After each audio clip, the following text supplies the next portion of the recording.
So our first speaker is Kevin Benninson, and he blew the judges away with his story.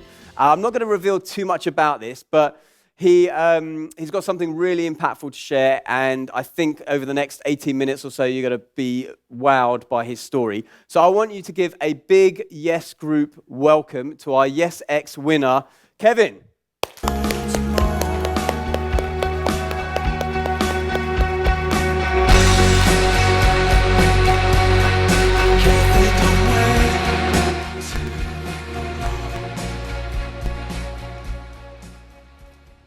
Good evening, everyone. Well, what can I say? The amount of times that I've been sitting in these seats, and here I am now speaking to you, which is just fantastic. Just a few months ago, when I was at UPW this year, I was having a drink with somebody, and I said, I tell you, if somebody gave me an opportunity to speak on that stage at YESx within the next few months, I would rock it. You know what? I was joking, and here I am. Let me just go into what I'm going to talk about. So, ask yourself, just very briefly, what is the most important relationship to you? And we'll come back to that towards the end. So firstly, let me take you back to a warm summer's day in 1997. I was 20 years old, and I was in good physical condition, having recently passed one of the most physically demanding courses in British Armed Forces.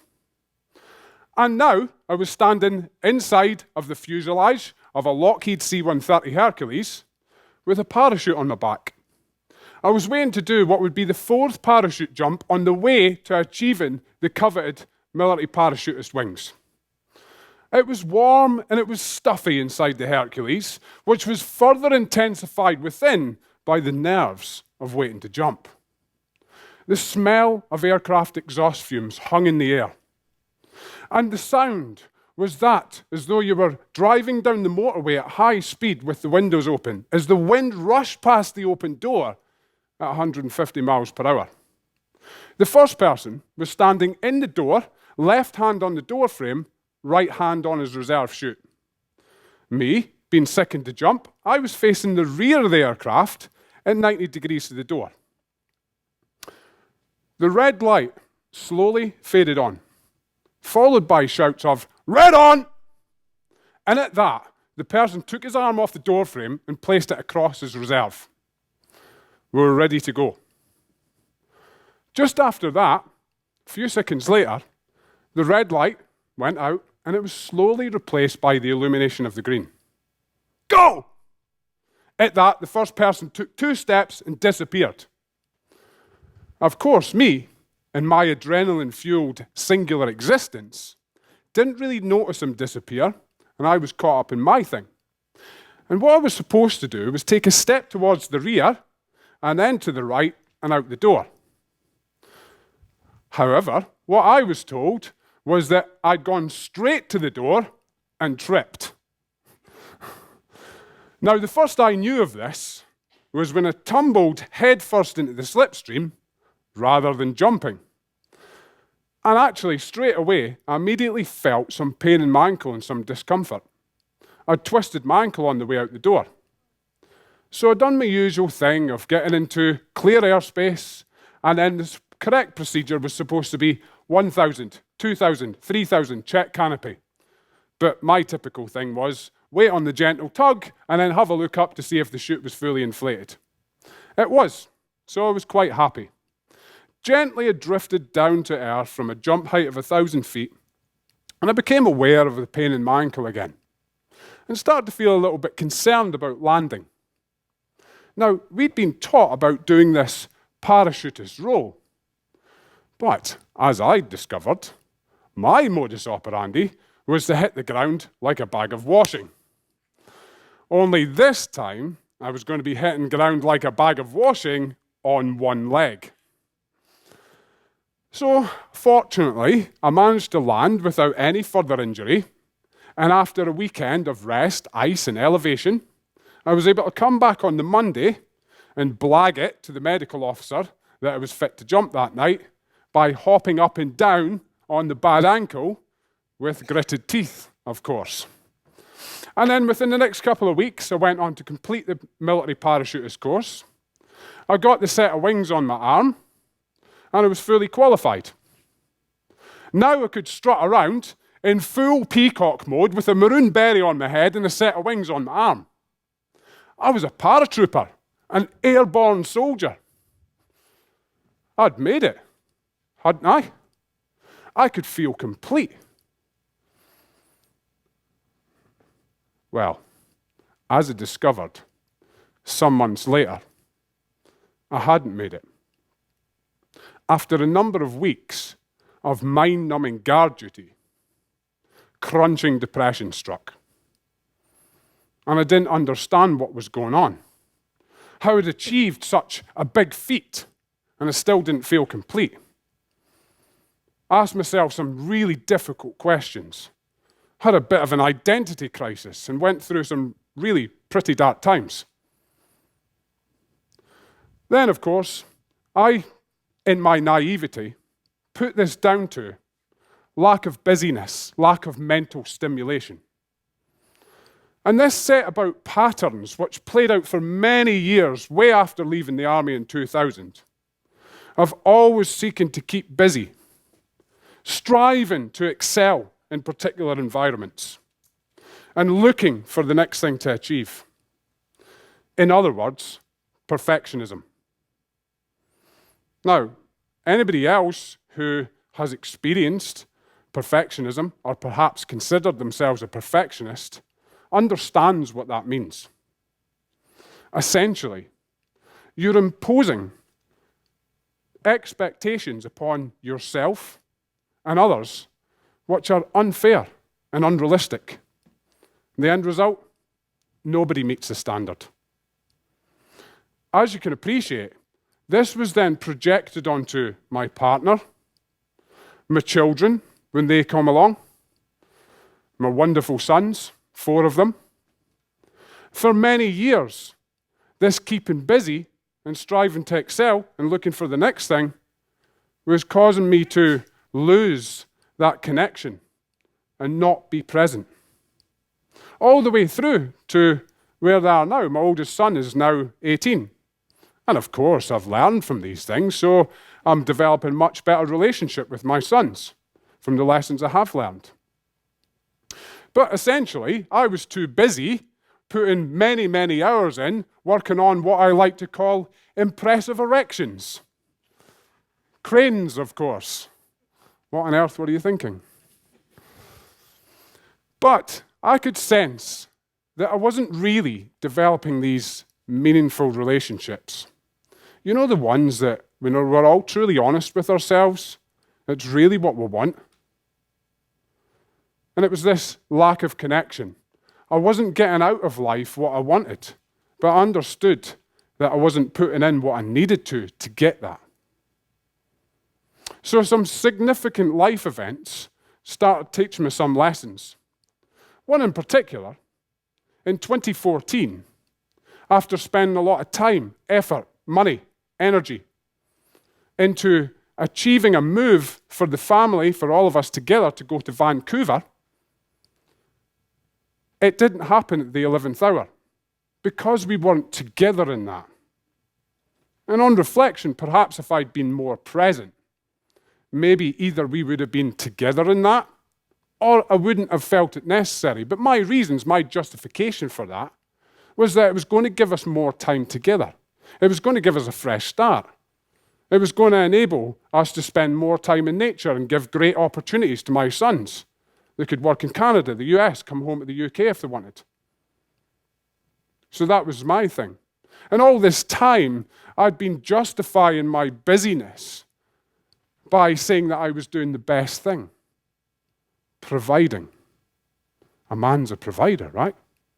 So why not go out and provide for 70 to 90 hours a week? Even when that means you're sacrificing that present time, that time that your family is actually desiring, craving with you. So then this made me look at things. If life was about working all these hours and not really spending meaningful time with your children, your family, and your friends, and still being skint, I wasn't sure it was for me. something had to change. So I sought to change the only thing that I had control over, which was me. And then began my personal development journey. A good friend of mine recommended a book to me by this guy, Stephen R. Covey. The book's called 7 Habits of Highly Effective People. Who else has read that book, by the way? Yeah, wonderful. Now you'll know there are some real deep things in there. And that set about a lot of self-examination within me. And there are many things to take away. The guy was a genius in terms of how he looked at life. But one real significant thing I took away was that Covey said, until a person can deeply and honestly say, I am who I am today because of the choices I made yesterday, that person cannot say, I choose otherwise. And I wanted to choose otherwise. So I had to accept all of these things, where I was, all these decisions I made were what made who I am today in this point, and take responsibility for that. So then on from there, I carried on with my personal development journey and went to Unleash the Power Within 2017. Asked many times, of course, but just to confirm, who's been there before? Wonderful. Now, let me just tell you something about personal development. And this is a mistake that I feel people make often. And I see these problems reoccurring. When people go to seminars or read books or watch the videos from all these influencers, what they often try and do is become that person who's delivering the seminar or writing the book or doing the video.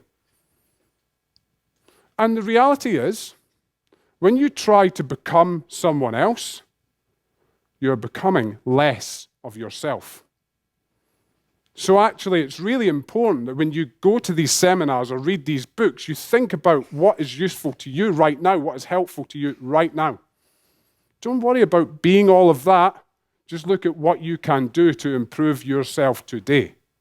So one of the things I took away from UPW, which was, and it was a realization to me, and that was a clear barrier to these meaningful relationships, was I sussed out that I was so willing to deal with crap that I struggled to see the good both in myself and in other people.